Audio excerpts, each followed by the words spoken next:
নমস্কার বন্ধুরা, আজকে রান্না করব আলু ছাড়া মাখো মাখো ফুলকপি। প্রথমেই সামান্য নুন হলুদ দিয়ে ভাপিয়ে রাখা ফুলকপি তেলে ভেজে তুলে নেব।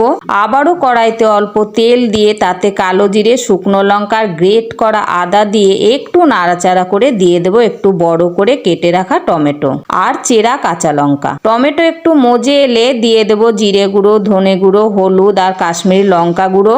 একটু নাড়াচাড়া করে দিয়ে দেব সামান্য জল। খুব ভালো করে কম আঁচে কষিয়ে নেব। এরপর দেব আন্দাজ মতো নুন আর দেব গরম মশলা। আবারও নাড়াচাড়া করে দিয়ে দেব 1 কাপ জল। একটু ফুটে উঠলে দিয়ে দেব ভাজা ফুলকপি। ভালো করে নাড়াচাড়া করে কম আঁচে ঢাকা দিয়ে রাখবো 2 থেকে 3 মিনিট। 3 মিনিট পর ঢাকা তুলে যখন এই পর্যায়ে আসবে তখন দিয়ে দেব স্বাদের জন্য চিনি। এরপর দেব ধনেপাতা কুচি। 5 মিনিট ঢাকা দিয়ে রেস্টে রেখে দেব। 5 মিনিট পর ঢাকা তুললেই দেখবেন গন্ধে ম ম করছে।